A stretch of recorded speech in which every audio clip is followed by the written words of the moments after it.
about HLA Hart for the last couple of videos, and I just want to consider something about this man.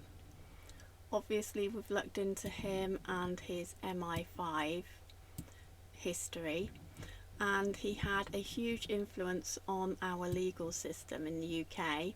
He was born to immigrant parents, so he's come here and had massive changes over our legal system, meaning that our legal system was something very different.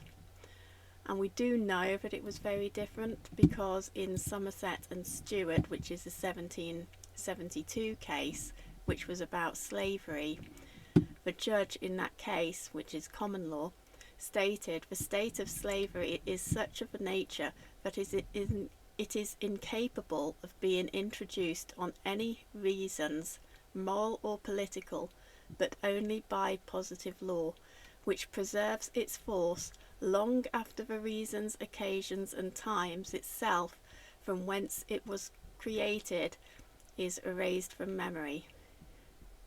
Lord Mansfield did not think highly of statute law, and that is what positive law is.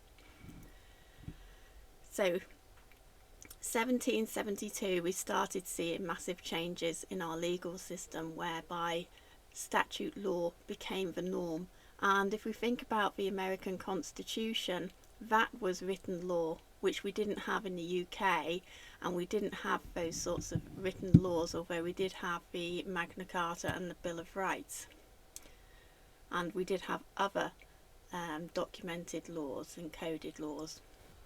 But that begs the question, before the Magna Carta and the Bill of Rights, what existed before then? I don't think there was any codified law. Anyway, back to HLA Hart, who was an MI5 agent, and he was born 1907. He took a first class in 1929 and he became a barrister 1932 to 1940. He was also married to a sleeper Communist Party of Great Britain member, Jennifer Fisher Williams, who was a civil servant and then became a senior civil servant. And as a sleeper communist, she was also a historian, which I find particularly interesting because that changes everything. So I just want to have a look into MI5 briefly. It was set up, it was a military intelligence. MI6 is secret intelligence, so it was military, so we better remember that. And it was set up or founded in 1909, just in time, I guess, for World War I, right? And it was military intelligence in time for World War I, and concentrating originally on the activities of the Imperial German government. So it was watching the German government, which was becoming very nationalist, I'm guessing.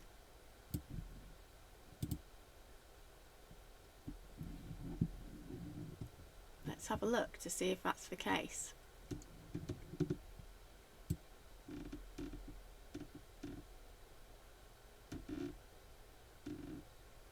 In 1850, the states of Germany had rapidly become industrialised, similar to ours, with particular strengths in coal, iron, chemicals and railways. It had a big population boom, similar to us. It was a success in the natural sciences, especially in physics and chemistry, and became an industrial, technological and scientific power in Europe. and by 1913 Germany was the largest economy in continental Europe. Germany also became a great power, building the longest railway network of Europe and the world's strongest army. So it had the world's strongest army and a fast-growing industrial base. Starting very small in 1871, in a decade the Navy became second only to Britain's Royal Navy. So that would be why the UK was watching them. And obviously it was the Bolsheviks who brought about World War I and World War II, and that would be the Bolsheviks in Russia and that Slav area.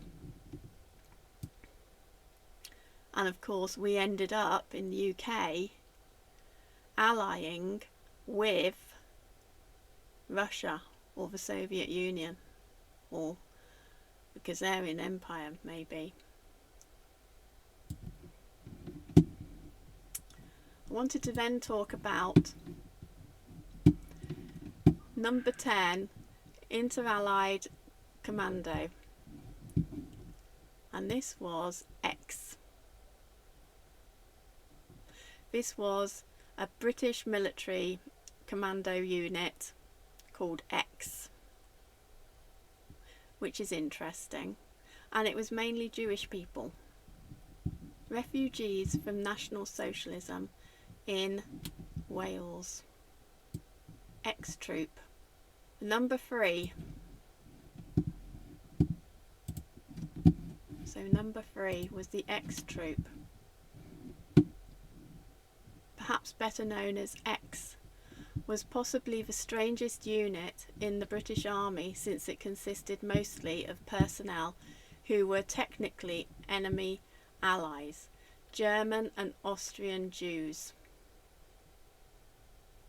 So were they allies because they were Jews, or were they allies because they were German and Austrian? And were they enemies because they were German and Austrian, or enemies because they were Jews? And when you think of X, you do see the satanic Elon Musk with his Baphomet outfit as X Corp. And everyone's rushing to Twitter because apparently Jack Dorsey is his name. I don't know. He's gone, and everyone felt that he was full on communist. And apparently Elon Musk claims to be the free speech expert. He's got a lot of X going on in his works, SpaceX. And I just can't help but wonder if his X corporations are receiving money from the British MI5 government. I can imagine that they are, but that's just speculation.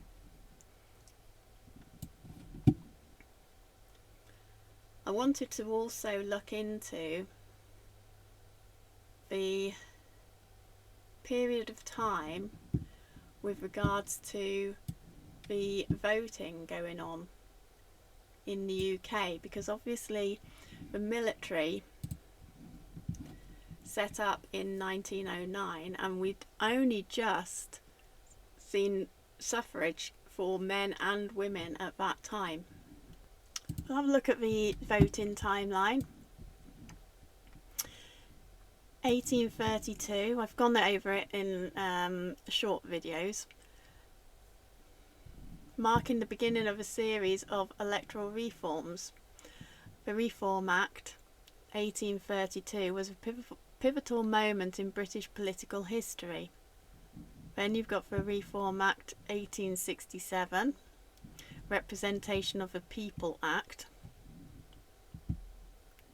and you see that during the 1830s to the 1928 we started to see everybody voting in this so-called democracy. And I just wanted to look into the institution of Prime Minister, because it was the glorious revolution in 1688 helped produce a new power balance within the English constitution. Monarchs became more dependent upon Parliament to obtain tax revenues and pursue their favoured policies, while the House of Commons was establishing its dominance over the House of Lords. This changed constitutional structure, that means the law, created a potential opening for a politician who could deliver control of Parliament for the monarch. The reason why I've become sceptical of the government is because of what we're seeing today. You can never hold a government to account because they're constantly switching and changing, so you can never go back and say, oh, Labour did that. You're just encouraged to vote Conservatives instead. So the government can never be held to account, whereas the monarch can. So this is why, and we are a constitutional monarchy, not a democracy. And this is why it's important that we go back to that, so that we can hold the monarch to account. And now we've got all these statute laws, which is everything that in the 1700s they despised. The courts, the judiciary, they despised the statute laws, and they came about probably when government took over in 1688.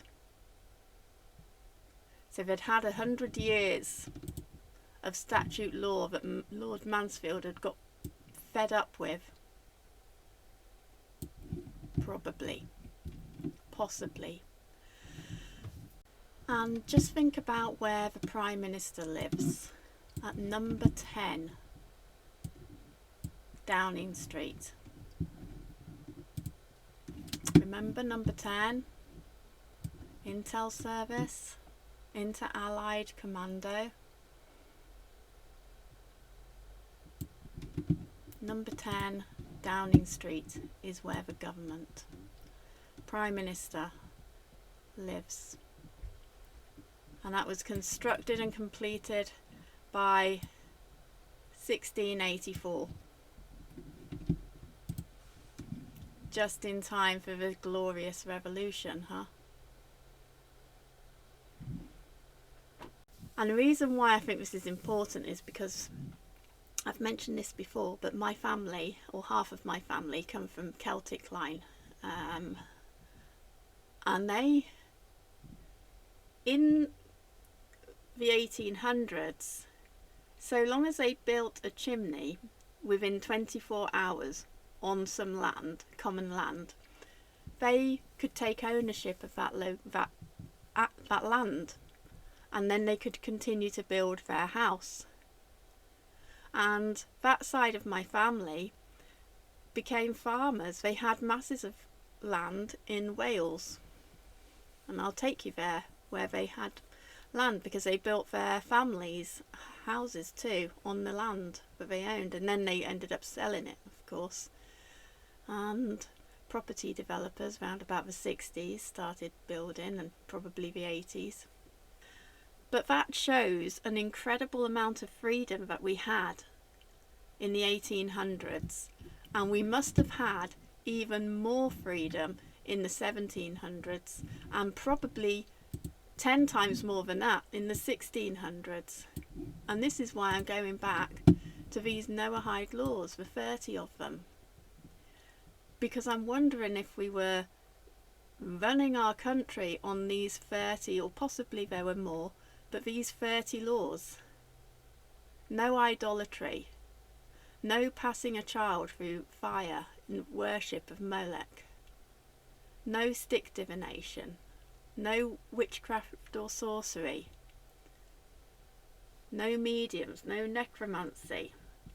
Be fruitful and multiply seed.